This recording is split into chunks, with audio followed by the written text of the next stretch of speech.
Hi, it's Robert Mendelson, Fractional CMO here in beautiful Montreal, welcoming you to another episode of the Fractional Pros Canada podcast. We're part of Fractional Pros Canada, the home for Canada's fractional community, and you can find us on Facebook. We bring you conversations about everything fractional that matters for fractional executives and businesses from coast to coast. Think of this as your go-to spot for real talk, practical wisdom, and strategies you can actually use, all without the corporate fluff and with plenty of Canadian content. Whether you're a fractional pro or a business in our great country of Canada and beyond, this conversation is for you. Grab your espresso and let's dive in.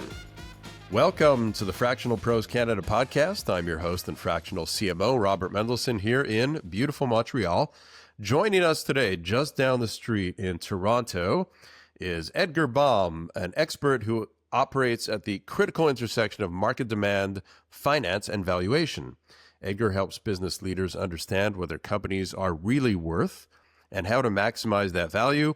Also host of the Raise and Exit podcast, fellow podcaster, creator of the winnable addressable market framework, which we'll get into. And he has a deep background on Wall Street with firms like Merrill Lynch, Procter & Gamble, and has even co-authored international standards on how to measure a brand's financial value. Today's Fractional Pros Canada podcast is powered by YourCMO.ai, the first platform that combines fractional CMOs, AI agents that execute repeatable marketing systems, and a partner-driven model to finally connect strategy to execution. You can learn more at YourCMO.ai. That's YORCMO.ai. Edgar, welcome to the Fractional Pros Canada podcast. Pleasure to be here. Thanks, Robert. So let's talk about your interesting education background. You've studied mathematics, fine art history, and philosophy, which is quite the combo. So I'm curious, what was your calculus? You see what I did there? What was your calculus in choosing that combo, or did it choose you? I wonder whether you're also an avid listener of the debaters, because if you're starting to weave in those sweet puns, I will appreciate them very much. That was my final official degree. I did a year of business and a year of life sciences as well, in terms of it. And what the calculus for it was is I really wanted to be challenged. I switched out of business because of that. It was interesting to be studying things that today are the ingredients of a multi-trillion-dollar AI economy, and being able to kind of bridge that understanding around complexity to why is brand such an integral value driver for businesses? Why does AI have limits in how you can go and just set it on autopilot to acquire and retain customers? So that's, just little seeds of what I could talk about today. All right. Well, I get the mathematics and philosophy part. I see how that relates to AI. I'm not sure about the fine art history part. Okay. I'll add in a little bit about it. I almost switched to architecture, and a lot of it is I just see and appreciate a lot of that aspect of it. I feel like I'm having like a mini biography session here, but I did end up writing primary thesis papers on the origins of church architecture, because I'm a huge fan of Gothic and Romanesque. And then I skipped a few centuries, if not more, and did the origins of Mies van der Rohe's Glass Tower and how that just disrupted the whole concept of commercial architecture. Wow. Okay. Let's come back up and let's circle back. So I'm curious, do you find that background and all those different varied disciplines somehow has an influence on your approach to business and valuations that you work on today? I think it does. I think the fact that I've gone and been involved in the domains of like, look, I'll put it in a fine art history aspect of it, okay?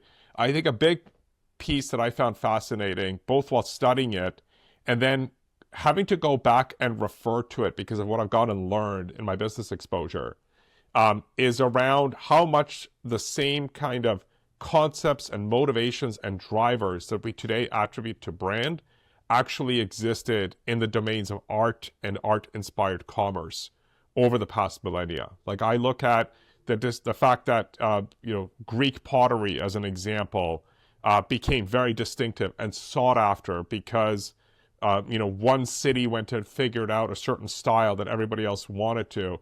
And you go and take a look at architecture and historians who are going and looking at the influence of Greek architecture across the Mediterranean and Egypt and how it influenced Rome. And I think we have the same thing today, but just at a different pace, I think with a different language. And unfortunately, not a lot of recognition that this is just it's an echo of the past happening over and over again in a different domain, but we think it's happening for the first time. Plus ça change, plus c'est pareil, as they say in French. But I totally get the relationship between brand and valuation and art, because I can't think of a better example than a painting, which only has value in the eye of the beholder. And I may be willing to pay zero for it. In fact, you may need to pay me to take it. And then you may have somebody else who says, I'll pay $1 million for that. It's awesome. And that's really valuing the brand. That's I think it's a very good analogy, because I think everything that we have to give consideration is to scarcity. And if you look at what a brand is, and if I kind of weave these disciplines together and from my work on standards, research, etc., is we assume that there's a much larger market than the market gives us permission to go and promote. And there's actually a scarcity of customers who agree with our definition of our brand. And I think that creates a lot of friction from a lot of the creative and marketing-oriented professionals that I've worked with, whether they are founders, whether they're CMOs, brand officers, agency leaders, etc., where, and I understand the personal and the human motivation of like, I really want this to be liked and appreciated. And then we figured this out as a value driver for so many people. But it sometimes creates this myopic view of where you're looking for customers that fit who you want to be your customers, and you end up ignoring and sometimes rejecting people who appreciate what you've created, but for their own reasons. Like you and I can go and look at the same painting, and you'd be like, I wouldn't take it if you paid me $1,000. And I might be going and saying, oh my God, I love this thing. Is there a sticker price? Could I buy this thing? And then be saddened when they go and say, no, this is priceless. Talk to MasterCard. Right. That's super interesting. And it's making me think about valuations, brands, and also the scarcity part that you talk about. Makes me think, I'm a big believer in what I call the numbers game. And I believe this applies across life. So the dating world, which I have unfortunately some experience in, to me, that was all about a numbers game, right? I need to date X number of women, in my case, before I find the one. And the more women that I date that things don't work out with, the closer I am to finding the one that it does work out with, which I'm happy to say I did. Fine. Congratulations. So yeah, and I guess same thing in business, right? I mean, so not all startups are meant to exist long term and have customers, because maybe they just don't have any. But I would say any business that has gotten there where they've proven the product market fit, they've started to get some sales, et cetera, gone past that dangerous startup phase. To me, at that point, I'll say that's a numbers game. Your customers clearly are out there. The big challenge is how to find them. And I'd add to that, Robert. I think what is missed frequently is also how to be found. And that's a lot of the work that I've been part of, is how do you find out where and how you can be found by those who would be naturally inclined to want to buy from you or get your products and services in their lives. Okay, so here's a fun segue. So how to be found often takes some degree of creativity. Yes. And the other thing that I wanted to talk about is my favorite topic, food. And I noticed that you actually say in your profile that you pride yourself on ignoring recipes when you cook dinner. And I can kind of relate. I don't ignore them totally, but I kind of use them as a loose guide, and then I go from there. So, as a fractional, you have to be good at improvising. And if you're trying to find where are all your customers hanging out, like you said, you need to have some creativity. So, is there a connection between your approach in the kitchen and your approach in the boardroom? So I just want to be very clear. Most of my cooking is actually because I've gone and read a lot of cooking books for inspiration, and I'm mostly looking at this would be a bad combination to put together. So I'm kind of looking at where can I, inside the sandbox of what I can cook, what is a bad set of ingredient combinations. The flavor profiles won't work. It will go and mess with the texture, etc., or the temperature. So I kind of get to be creative inside an environment where I'm like, hey, this could be really good. Like, how could this go and work? And then that's where I kind of view as like engineered serendipity comes from. And if I go to the Engineered boardroom, serendipity, I love that. yeah, and when I go to the boardroom side of it, in terms of talking to executives, it's that same situation. Like, I really want to understand, why do you hold the view that you go and hold when it comes to your business potential, your customer, why you make money? What do you think your brand is? I was just recently at a conference again, and I was just like, oh boy, here they are starting the whole reputation conversation again, of brand as reputation. And I actually really, really disagree with that. I think it really impairs you, because reputation is trailing, brand is forward-looking. And if I kind of put another illusionary language onto it, is reputation is more akin to heritage than brand is, and prestige is more akin to brand than reputation is. And we sometimes confuse things because we've experienced over decades or even generations of a reputation or heritage being reinforced, and we start thinking that that is the brand. But that's actually not the case. Brand is very forward-looking. It's what you expect to be as an outcome of something that you go and have. And if I kind of go and take things to a very basic, back to that artistic element that is there, which is kind of one realm of the brand universe, it is you walk into a store and you see in the same category two different packages. And one has, and you don't recognize either of the brands, okay? So you don't recognize the names, you haven't consumed them before, maybe you're in a different country, and one of them just has exceptional aesthetic quality, lines, color combinations that is there for you, and you have no idea if what you're about to go and buy on the inside is any good or not, but you make that judgment based on what's there. And it could be that the product inside is absolute garbage compared to the other thing, which is not nearly the same, but costs half as much. And you talked about the numbers game before. What I would also go and talk about here is the subterfuge game. And we go and see a lot of brands being built off of subterfuge. I just saw a recent example of Prime, the drinks company, is down 75% on revenues because it became hot, became a flash in the pan. Then people started learning about it and they started questioning it. And it became kind of like a generational cohort brand. It looked different. It looked great. It appealed to that initial element. But when you looked underneath the hood, you're like, wow, for the same dollar, I can get way better quality. In fact, for half the dollar, I can get even way better quality from a different brand. And kind of that subterfuge game ended, and the reality of why people consume caught up.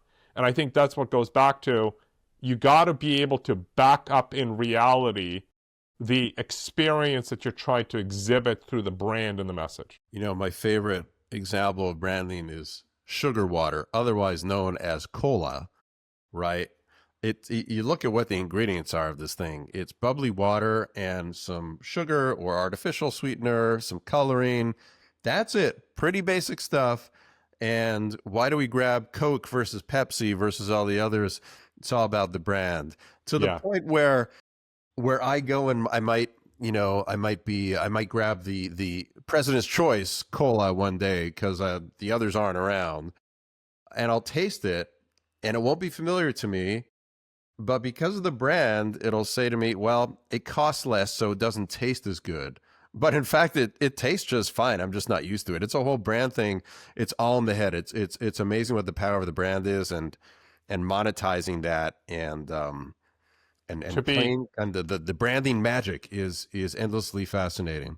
To be very kind of maybe boring or scientific about it, I think what a lot of people don't want to admit to is that brand is neural shorthand so that you don't need to consume as many categories every time you have to make a decision. So it helps you, you're saying brand helps you narrow down the choices and kind of de-stresses the brain. It actually makes the brain go to path of least resistance. Is that brand I've already heard of? I know it, so I'm going to buy it just because it's more familiar to me. And for the brain level, it's just less stressful. It's even lower than that. Like, having gone and looked at the science of it, people with very strong brand reinforcement, their eyes tune out visual stimulus because they're just looking for what they already know is going to go and work for them. And there is a small percentage of the population that will experience anxiety in the store or at the purchasing decision moment because what they're used to buying is not there. It's fascinating. That goes back to our caveman mentality. Yes. When's that going to evolve, by the way? It's been like a few thousand years. I don't know. Maybe we're going to go and have little, Robert and Edgar AI agents going and making purchases for us so that we can reuse even less calories in our purchasing decisions. I like the sound of that. What's your biggest kitchen fail? It's usually baking, because baking has to be much more precise on ratios. Like I can cook up like a vegetable dish, a fish dish, or a meat dish, and I have, I would say, license to be slightly undercooked or slightly overcooked. With baking, 2 minutes can really go and change a lot, or the wrong chemical combination of, baking soda and other active ingredients. That's there. And I think it's a very good balancing for my wife because she's the way better baker than I am. And she's much more precise in her processes. So it works out very well. It's funny. I just got an air fryer for the first time, literally a couple days ago. So every night now I'm doing a recipe. Last night I did the chops, with some sweet potato fries. And sweet potato fries are very interesting. Even when I make them, the real way in oil, the higher sugar content obviously makes them more susceptible to burning. So you got to watch them that much more closely. Well, guess what? Same thing in the air fryer. Right. And these things, they just never crispen up. They never get crispy like a regular potato because they are not a regular potato. But you always want to try and get it there just in that fine edge between as crispy as possible without burning. And last night, that extra, 90 seconds of air fryer time I put them back in for, they came back out. I mean, they're on the edge of burn. So I totally hear you. Speaking of fails, in the business sense, you shared with me a story when we talked last time about a SaaS client, and you were working on a valuation for them, and they come to you and they say, yeah, we think we're worth about 125 million. And then you do your work and you go to them and you say, actually, I think a reasonable valuation for you is more like 30 million. Tell me about how that conversation went with the leadership of that company when you tell them that their company is actually worth a fraction of what they thought it was worth. Yeah, so this kind of goes to what are you using as your frame of reference? And I've increasingly been talking more and more around looking at valuation strategically rather than as kind of like an explicit number. And what that client fell into was the trap of market comparables. And they would go and see a transaction and they're like, oh, a company in the same space as us, just got bought for that much and they have roughly the same headcount, or we think they have about the same revenue, so we must be worth the same. And when you go and actually take a look at valuations that are out there, the valuation ranges are crazy. For another one of our clients, we went and showed them that the valuations were as little as 0.6 times revenue to as much as 9.8 times revenue. So which one are you? And I think people get into this trap of thinking that there's this one valuation that applies to everybody. And unfortunately, that's not the case. So when we went and talked about the 30 million aspect of it with this client specifically, we went and said that given the time frame that you're looking for and who's actually willing to go and ascribe value to you today, it's 30. Is there a circumstance where you could be worth 125 million? Possibly. But it's kind of going back to our art conversation, Robert, right? you need to go and find somebody who finds you worth $125 million, either because if they buy you, they can scale you and get way more than $125 million worth of value, and they can't get it with any other company. Or they just have such conviction and they're willing to put in the other investments required for you to realize a premium on that valuation that's there. And I kind of want to add one more thing into this, which is, I think, a critical component in valuation work, and it affects how people look at brand as well. Anytime you go and say, I'm worth X, and you want that money to be paid for you, you at the same time need to determine, well, what are you worth to them after they've gone and given you money? And my brand equivalency on it is this. If you're building a brand, a product, or a service, and somebody has just gone and paid $50 for what you're selling, what they get on the other side needs to be better than any other $50 they spend on something else with that same want, need, or fulfillment. And I think that's often forgotten because we become self-centric or personally motivated in our outcomes. Right, and that's the difference from selling as a commodity, race to the bottom, to really, value selling, value add, and at least giving the customer, the buyer, the perception, the feeling that they're getting more for their $50 from you than from the other company. Absolutely the case. Let's talk about winnable, addressable market. Now, most of our listeners probably are familiar with TAM, total addressable market.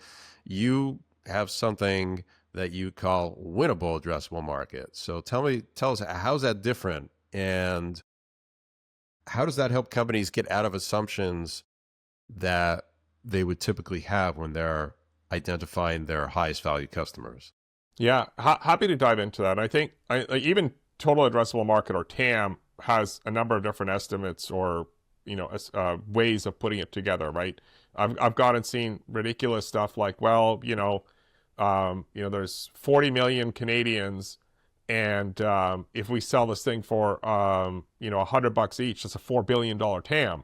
Yeah, my favorite example is the startup people who are pitching a new bottled water, and they're like, well, there's 40 million Canadians, they all drink water, so our total addressable market is 40 million.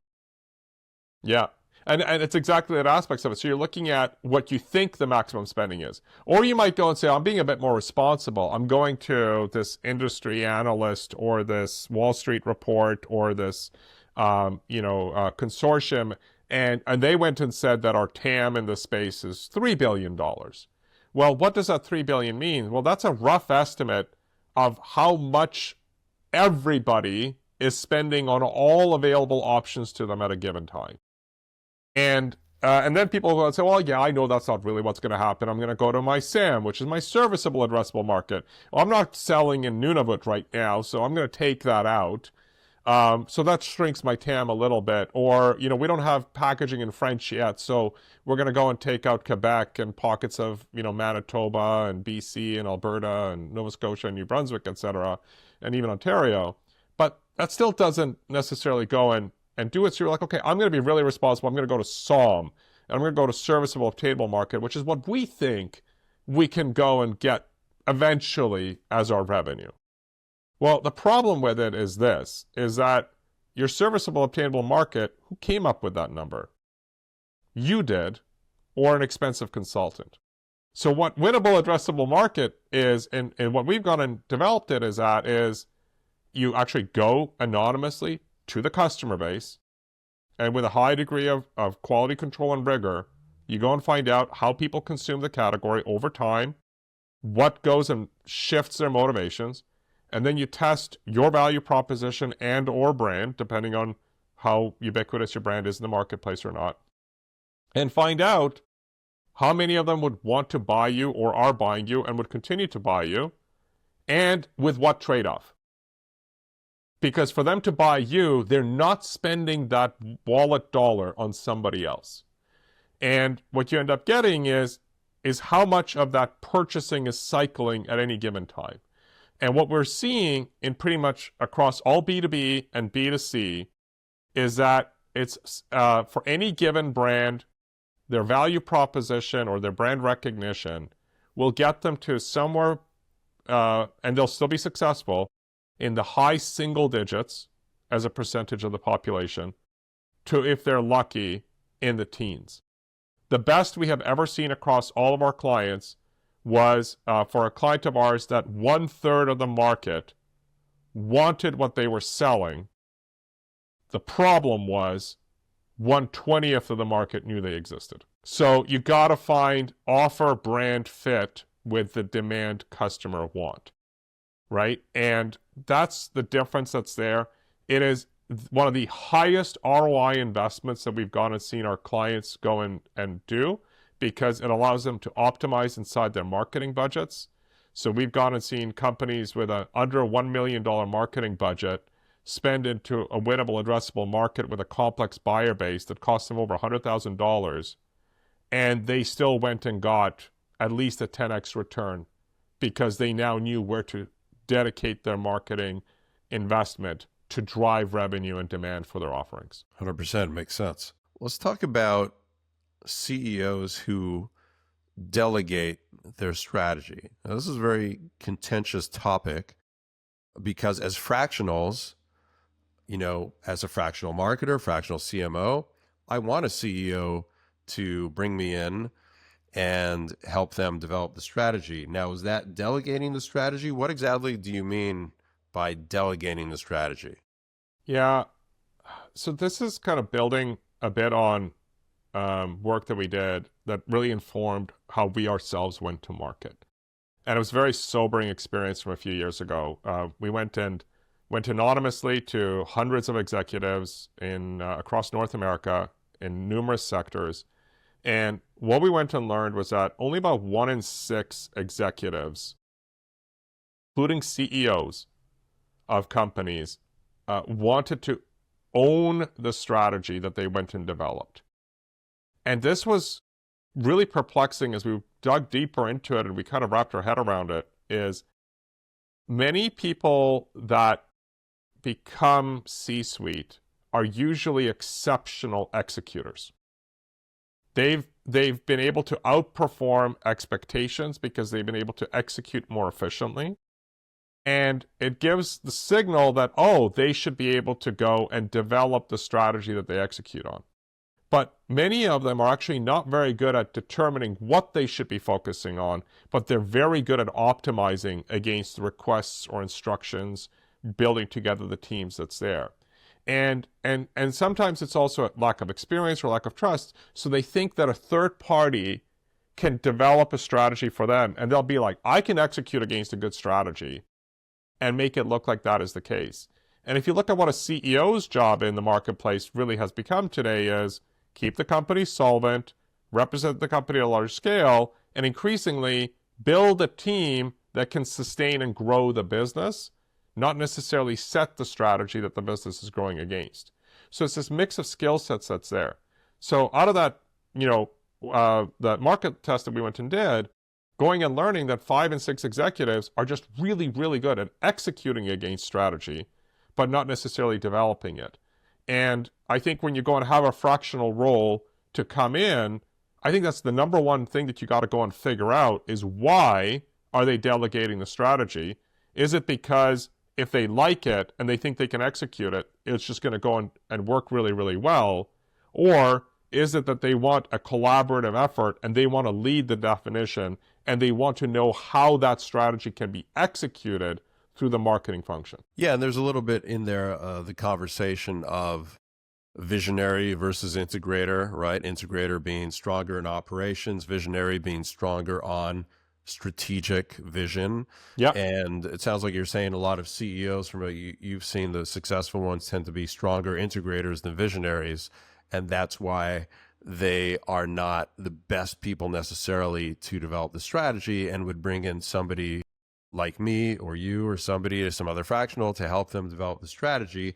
And at that point, it's not necessarily delegating. I mean, when I go into a business and help them develop their marketing strategy, I don't just go in, do the assessments, do the audits, come back 90 days later or 60 days later, say, here's a strategy. It's a collaborative process, right? I don't know their business as well as they do. So it's a very integrated process. And the presentation of the strategy is not, here it is. It's like, here's what makes sense based on what you've told me and what I've learned about your business. Give me your feedback. And it's an iterative process. So it's quite different from actually delegating, if somebody thinks of it as delegating when they're outsourcing to a third party, whether it's a fractional or a KPMG or somebody like that. Yeah, I think it's a very good way of putting it. And I think even if you go and take a look at like the founder-led organizations, right? Like what a lot of our work was around hired executives, right? Not founder CEOs, but hired CEOs. Not founder, co-founder CFOs, but hired CFOs. And I think that dynamic is there. When we go and take a look at it from the more founder-led organizations, a lot of it is very driven by what's the ambition of the founder versus are they more of an operator founder, which is, hey, I really like my $30 million per year revenue business that's generating reliable cash flow, versus the one, hey, I've hit 30 million, my next milestone is 50, and I really want to turn this thing into a $250 million or maybe even $1 billion company. And I think that balance between, what's the ambition, what's the motivation in how you operate, I think is just as critical in going and determining what is the strategy that you're looking for, because the risk mitigating, let's make sure that our company can continue to churn out cash, we don't really care about growth that much, then your strategies are more around defensibility, around retention, around being able to remain relevant, around category evolution or customer wants. So great example. I was speaking to another entrepreneur friend of mine a couple weeks ago, and I've known him for a few years, and his business has been growing nicely. And I hadn't seen him for about a year and a half. And, I asked him, how's business going? And, he tells me that last year, he did $8 million in revenue and only lost $50,000. And this surprised me, because last time I spoke to him about a year and a half ago, he was telling me that he was doing about $5 million, and he was, pocketing about, I don't know, $250,000. Yeah. So I'm like, okay, so your revenue is going up, but your profit's going down. What's going on? And then he tells me, well, I've decided that the new strategy is, let's get to 12 million, 50 million, let's get to 20 million revenue, and then the rest will follow. So he's completely changed the strategy from profit-driven to revenue-driven. So, when a company strategically sacrifices margins for growth, does that become kind of a dangerous vanity metric? Is like, we're a $20 million company now, maybe we can sell, we get some PEs interested in this. Where does that fall? Yeah, I think you've just asked a very good question, and I think it kind of goes to an interpretation that the business is worth more because it is bigger, and we see this all the time. So if I kind of look at the balancing act between revenue growth and cash flow or EBITDA or profit, whatever is kind of like your financial metric du jour. What I think a lot of people forget is that sustaining the same percentage revenue growth, so if I'm growing 20% per year and my starting revenue is, say, $10 million, right? So that means that in real dollars, I would be growing $2 million. But if I want to keep that 20% growth rate going, I now need to, I would be having to generate in real dollars 2.4 million. That is there. What I think a lot of people don't do enough analysis on is what is the cost of my incremental dollar of revenue. And what I think your colleague ran into is discovering that the cost of that incremental dollar is more expensive than the previous dollars that they went and had. So unless there's a risk that they have churn at a $5 million, 250,000 business, or there's a risk that they actually have to shift to a lower margin but higher growth category to continue to exist as a business, those are all factors that are there. And what I kind of add, and something I've been starting to talk more about, especially with a lot of the AI-led disruption that we're going and experiencing, is I think a lot of businesses need to be able to figure out what are we in 5 years? And in some businesses, are we even around in 2 years? And it's a very difficult thing. I'm going through it myself as a founder. It's not a comfortable conversation to have because it's less about vision and aspiration and more about pragmatism and responsibility, if that makes sense. Speaking of AI, how could we do a single podcast episode without talking about AI? How is AI affecting the world of valuations? Before it was hiring the accounting firm and they'd have a team and they do all these calculations, and that over the years has gotten more progressively automated with software. And now you've got AI. Have you seen AI, agents, models where, you literally just give them the PDFs, the sheets, and let it spit out, the valuations? Are those accurate? Are we there yet? Or is it still a ways off? Does it still need that human element to account for some things that AI is just not capable of accounting for? Yeah, so, man, I have a whole sidetrack on this, Robert, so please stop me if I'm going too far off track.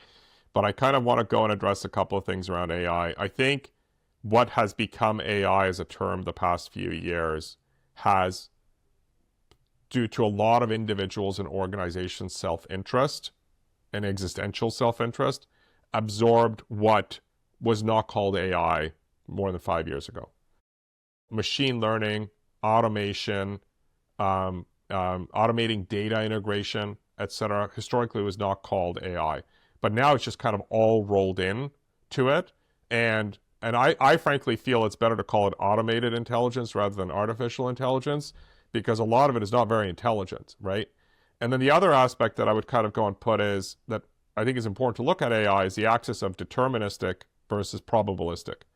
And if we go and take a look at what kind of drove the AI revolution, which is generative AI, which is language models, they are heavily probabilistic. Hence why they sometimes come up with answers that you're like, well, these are impossible.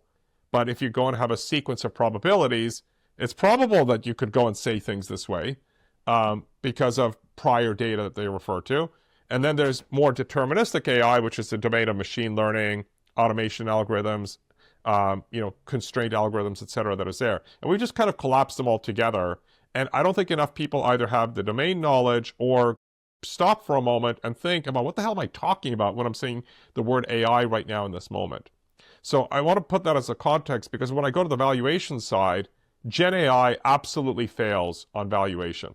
The only thing that it can be useful for is if you go to a GPT tool and you go and ask for it to go and give you comparables, and it will go and crawl the internet for you very quickly, much better than you could with Google Deep yourself research. personally, and give you those references. The problem is it sucks at going and telling you whether the numbers it gets you, how representative they are for why you're trying to apply it in the first place.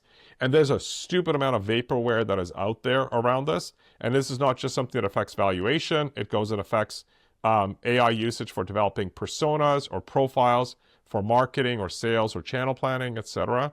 But then on the valuation side, it's I think what it's helping is a lot of automation. I think it's helping you to speed up research. But if you go and say, I've gone and built a valuation agent, or I've gone and built a AI-powered valuation model, I would be running in the opposite direction very quickly. Yeah, and I think that's the greater theme of what at least I'm seeing as well, the direction in which AI is going. And to your point, AI means a lot of different things to a lot of different people, and the definition is changing daily, if not hourly, based on all the new developments coming out. But at the end of the day, what I'm seeing is that the more we go down this AI rabbit hole, the more we realize that it needs to have the human there to provide that context, keep it on the rails and keep it honest, because AI seems to be getting smarter, but every time you go and check it, you see that it's just actually telling a more convincing story as to why it's right. And the only one who's going to be able to call it out on that is the human, who has everything that the human brain has that the AI does not have. Yeah. And that is so important. I mean, we've seen it with what was the court case where it found that AI had written up falsified a whole bunch of facts that were used in the case. Right, where was the human to Mm-hmm. make sure to fact check the AI and make sure that the context of the data that it was providing was accurate, right? So we just need that human element. And the biggest trap I'm seeing companies fall into, especially the business leaders who are like, we got to get on the AI train. Okay, let's get AI in the company. And they skip the step of where do we need AI? What's the best way to implement it, and kind of set out a roadmap, have some strategic AI planning before they just pull the trigger and, just pay a bunch of money for some AI to replace some processes. They're ultimately doomed for failure. Yeah. I do want to kind of bring back to this aspect of it, like responsible use and like actually like legitimate value that is there. And if I look at it kind of from the marketing or the brand domain, I've seen just like an absolute obsession, including a lot of BS, but certain basis for legitimacy around AI use in this. And one of them is around like profiles or personas that you're trying to go and target. And with good prompts for scripting, you can go and get a whole bunch of profiles that come out to you, and they just sound so plausible, right? They're like, oh, this is wonderful.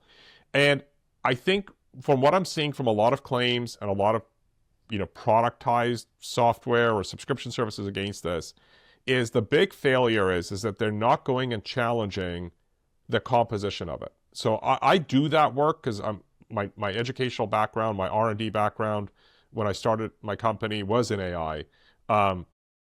And what came out of it is that you need to go and say, why did you reach this conclusion?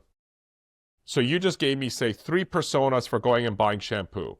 Okay, why do you think that they're different? What's the evidence that you used? What information is there? Can you go and give me the data references that you went and used that gave you so much conviction to differentiate the personas from each other? And then justify to me how many of these personas are in this market and why. And what you're going to go and discover is that they very, very quickly fail because they're doing it based on content exposure, not on consumption exposure. And those are 2 very different criteria, and it gives you a false sense of comfort when you're going and doing it that way. Another thing that I'll kind of add, Robert, and this is something I've been doing regularly to see, am I getting better, or am I an idiot, or am I full of myself, is I actually go and ask the AI tools that I use to go and assess me on my effectiveness at going and using them, because the models keep changing all the time. I don't do open-ended AI usage. Like I'll go and have it to go and aggregate research for me, but then I'll go and read the sources. I don't ask it to summarize and make a recommendation, if that makes sense. Mm-hmm. But I do go and ask it to assess myself. And then I go and ask, it's like, okay, what am I doing well that others using you as the GPT tool are not? How can I make myself more effective? How can I go and make myself more objective? And that has been a very interesting learning curve because, again, these are probabilistic models, but you can actually train your GPT tools to always consider what you're looking at as a minimum level of quality or justification. I went and did that with Claude, and like I said, okay, give me an instruction manual that I always give you, or you always execute, regardless of the request that I go and make. Versus, I just go and ask it a question, and it just goes and does what its default settings are. You can actually train them to run them off of the Robert Mendelson default setting. And you can say, hey, has my default setting changed in the past month of using it? And things like that. So this is kind of like that assistant or that alongside or like the mini Robert that you can kind of go and build. And I think in this domain of fractional roles that I see emerging dramatically, I think it's so critical to be able to go and figure out how do you go and add more value in what you're going and bringing to your clients. My brother, you talked about AI, it's been around for years. My brother studied AI at Cornell University back in the 90s. Yep, he was studying artificial intelligence back in the 90s. And I tell people that, and they're like, AI is only about 5 years old. It's like, no, and it's older than that too. It's been around for a long time. Yeah, for sure. That's a very cool relationship, Robert. Love it. Yeah. Yeah. I remember him sharing videos from back in the 90s of I think it was still MIT labs who were showing like a robotic arm, and they're like, look, we got it to do this. And it was like, wow. And really not that much has changed. Now we're seeing videos of whole robots doing stuff in MIT labs now. But, things have progressed quickly in one sense, but in another sense, there's, as everybody says, these are early days, right? We're just at the very beginning of this, wherever this is all going. Edgar, fractionals. Let's talk about fractionals. You're a big fan of fractionals, partnering with fractionals. How do you see the ecosystem of independent fractionals collaborating effectively versus competing with each other? Because sometimes fractionals feel like they're in competition. Yeah, I find there's a fascinating evolution, and I think that in the fractional domain, there's kind of like two tracks that I'm frequently noticing becoming more sophisticated. And one, what I would go and say is, and I with no disparagement, but I call it like the mercenary fractional, right? And they come in, they have a kind of a skill set or a process competency, and they will come into an organization on contract, maybe it's as an employee, but with a very definitive, I'm going to be gone in 18 to 36 months. I'm going to come and bring you that skill set. I'm probably going to bring a lot of people along the way, but I'm not here to be employed by you for 20 years. Okay? And it's been fascinating to see these people emerge because they're being brought by various companies, almost like I would say the way the large consultancies have been used for decades, but they're being used as kind of like a person of excellence rather than a center of excellence. A person of excellence that can just has that contemporary understanding, can quickly diagnose, figure out what is complementary parties, hiring, technology, processes, whatever the heck it may be. So that's one type that I see there. The other one is call it the ongoing fractional, which is expertise set, but not at full-time access. And in that domain, what I'm really going and seeing is the ability to bring down to an earlier life stage of the company a skill set that previously would have been in the domain of much larger companies or enterprises. And I think we have the tools and skill sets to be able to make that available. And I actually think that there's a lack of market education from business owners to go and say, hey, you going and getting a fractional CMO, CFO, CRO for maybe a quarter of their time per week is going to give you more value because of their collective skill set and scaling knowledge than going and hiring a full-time person that is much more junior, but maybe more executional. And I think that's a balance between strategy and tactics. And then in that ecosystem play, the call it the part-time fractionals are people that I think are building out what I call like vendors as a service ecosystem, which is here's my other vendors that I can bring in that allow me to be more efficient and more effective with my time. They're vetted and I'm staking my personal reputation. And it will actually create less friction than if you expect me to go into this hub and spoke model of you also going and hiring these other fractionals or making these other decisions that is there. And I think that a lot of people are missing out on how important it is to go and reduce friction and integration and actually allow a team of fractional experts to work with each other around you rather than what I think historically is still viewed as a very hub and spoke model. So that's kind of what I'm seeing as an evolution, and I actually encourage more fractionals to operate that way. Like I look at how my company Avasta operates, like we're hyper objective. We should not be immersed in the business through execution, et cetera. We're here to go and see, hey, what's the benchmark? What's the expectation? What's the data point that other functions are going and using? So we're like a fractional intelligence company for our clients rather than somebody who goes and brings it to life operationally.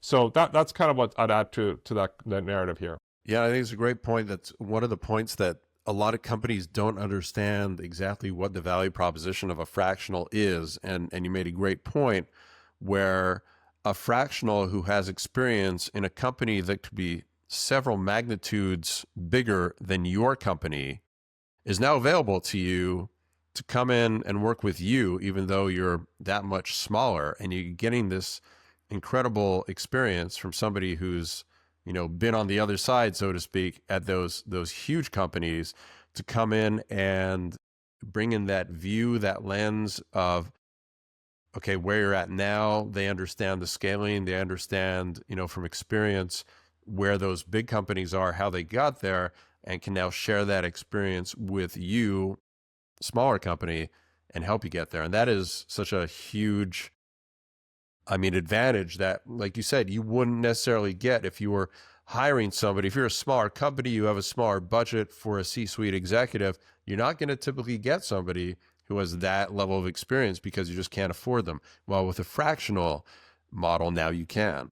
Yeah. Yeah. And I think another aspect of it, kind of to go and take a look at it as well, is like, I think you do need to go and take a look at the role and capability per kind of operating cycle.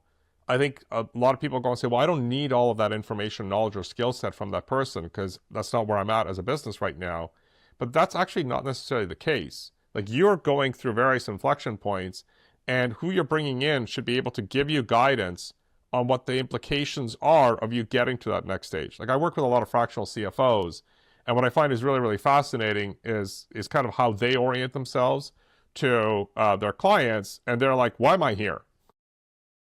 Like, that's like a very, very simple question. And and I've talked to a lot of them going and asking those questions, and the CEOs will, well, we want to improve our finance function. It's like, no, like, why do you want to improve your finance function? And it's like, well, I'd like to be able to sell my business in like 5 years. Oh, okay. So you're needing to set your business up for that. Okay, I'm not going to deliver all of this other capability for you as your fractional CFO. I'm going to go and position it around here. If I switch to the CMO dynamic of it, it's the same thing. Well, Robert, why are you here? Well, it's like, I want to grow my business. Well, that's fantastic. Well, why do you want a marketer to help you grow your business? And people are like, well, don't you need marketing? Well, no. You might want to just go and sign a distribution agreement and have somebody else absorb the risk of marketing for you. But your risk is that it's going to be them marketing it on your behalf.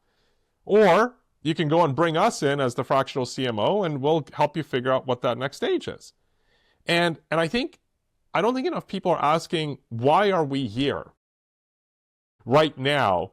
Because they're trying to go and get a client versus they're trying to take advantage of an opportunity or solve a frustration that's there. And I look, I've been guilty of that myself as well. Like, I sometimes go and ask, like, why am I here? Or why am I being asked for this incremental scope? Like, am I or is my organization the best for the job? And it really requires kind of just stepping back from yourself. And I don't do it perfectly, but I think I'm getting better as I progress in years. Yeah, that's a good point. And often the first call to a fractional goes out when there's a fire to put out and company's hiring a firefighter, and, fractional gets there. It's a great way to sort of call them on that. It's like, why am I here? And I would say, well, our sales have been dropping by 50% for the last 3 months. Okay, but why am I here? You gave me a circumstance, not the reason. Right, and then kind of shut up and watch the expression on their face, watch the wheels turn, and see what comes out of the lips, a few seconds later. So that would be really interesting. I'm going to try that next time I'm in that situation. Due diligence, one of your core services. Yeah. Horror stories. Unexpected, by the way, Robert. I earlier this year, we made it much more explicit that we're delivering it because we just kind of had it as a default baseline for everything that we went and did. And then we discovered that a lot of people are not doing it as a default baseline. They'll just jump right into it and make assumptions. And we do a lot of work of, like, what assumptions can you make, which is a very different thinking process or narrative around it. And for me, it's also like a lens of minimum quality control. So, like, our winnable addressable market has really rigorous quality control applications to it because we need to determine, can we even have it be representative of the buying population or the segments that you're trying to target? And if the answer is no, you're going to have a really awkward decision. But at least that you're making calculated bets or acting on gut, because there just isn't sufficient knowledge of the marketplace.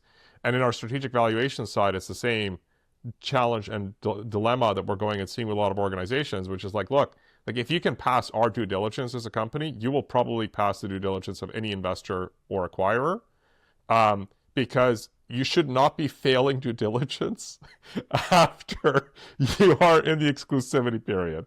Gosh, that would be awful.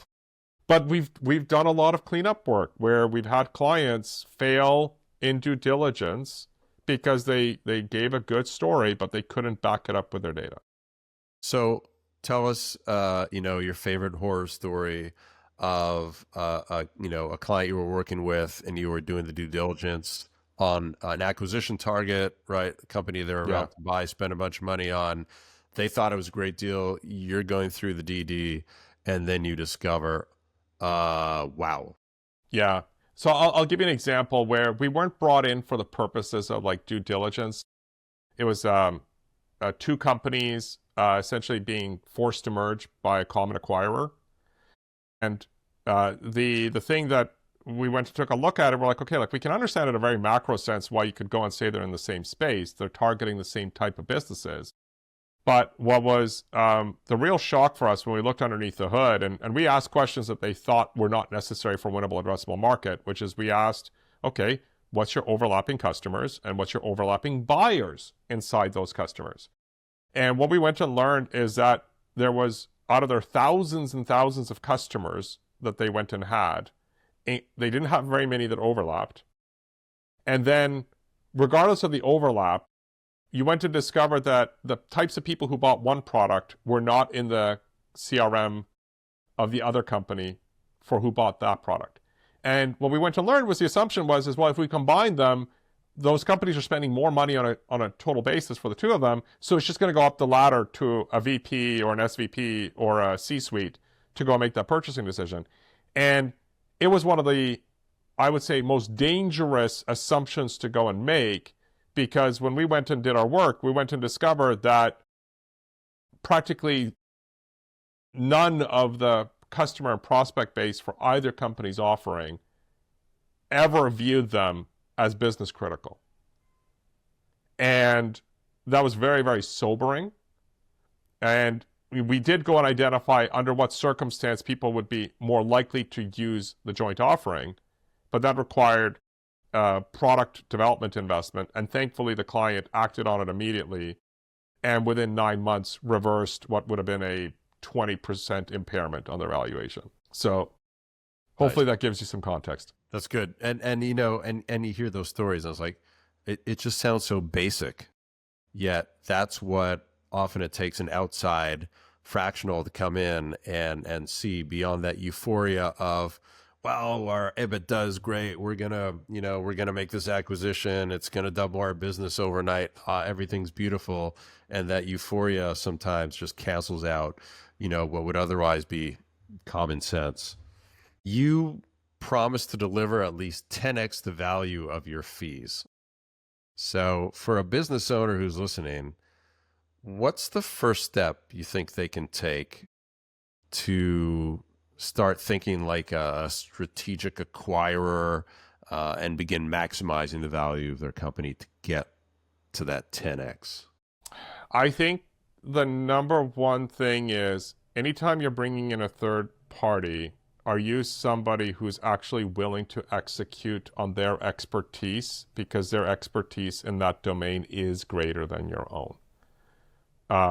I look at it as, there's a lot of kind of analogies of like, don't be the smartest person in the room, or circle yourself with people that are smarter than you. I actually go and take a look at it as, are you willing to go and execute off of suggestions from people that are more knowledgeable or expert than you? It's not just about smarts.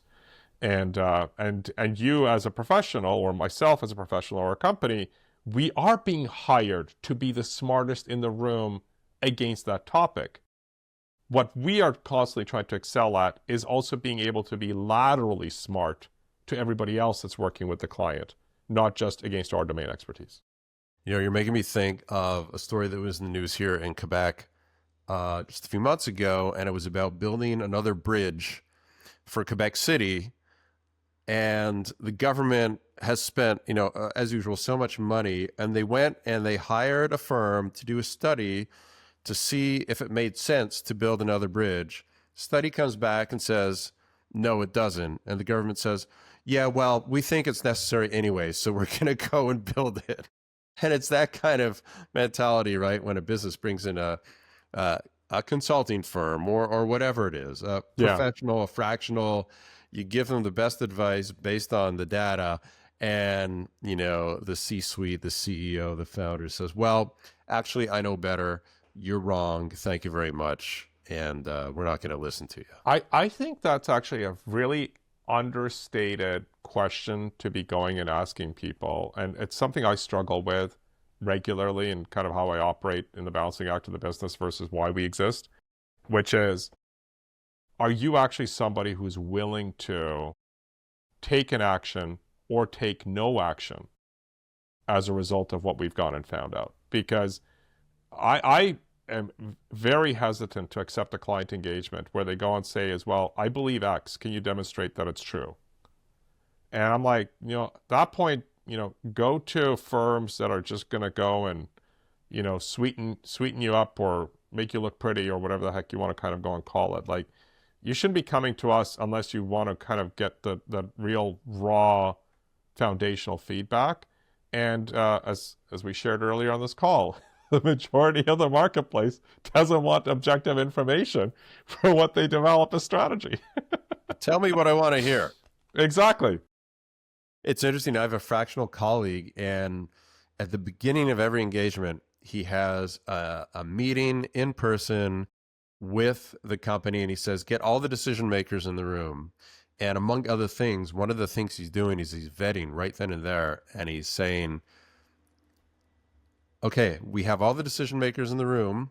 I'm going to start my work. And when I come back to you guys with a strategy, are there going to be any issues with making decisions to move ahead on it? Yeah. And it's really interesting what happens there, because that's where you might get some people on the C-suite who are like, well, it depends on what you tell us, or it depends if it makes sense. And, you start hearing comments like that, and you start to sense that maybe you're headed down a road where you're going to be in that situation where you're going to put in all this work, you're going to build a business case. This is what we should do. This is why we should do it. And then you're going to get yeah, we don't think you're right. Yeah. Yeah. Totally follow. All right, Edgar, let's wrap things up. What message would you put on a billboard for millions of business owners to see as they drive by it every day on the highway of life? I would say take a moment and give appreciation to all the people around you that allow you to do what you love. Take a moment and give appreciation to all the people around you who allow you to do what you love. Yeah. Because I wouldn't be here today if I didn't have the support and encouragement from my spouse, my family, my friends, my professional colleagues. And I'm extremely grateful for it. I love that. And it automatically brings, it stopped the wheels in my mind from spinning in the business world and brought me right back to the present moment. I think it's so important. Thank you, Robert. It's been a pleasure. Thank you, Edgar. How can people connect with you? What's the best way? Edgar@avasta.co, or just hit me up on LinkedIn. And I'm very good at my LinkedIn DMs. I wish more people were. Guilty. I check them. I try to check them once a day. Otherwise, they just take over my life. Yeah. All right, Edgar, thanks so much for joining us here on the Fractional Pros Canada podcast. Thank you, sir. Have a great one. That's a wrap on another episode of the Fractional Pros Canada podcast. If you're a fractional professional based in Canada, we'd love to have you join us in the Fractional Pros Canada Facebook group, the home for Canada's fractional community. It's where Canadian fractional executives connect, share insights, and help each other succeed. Until next time, I'm Robert Mendelson, Fractional CMO. May your impact be full-time, even if your hours are fractional.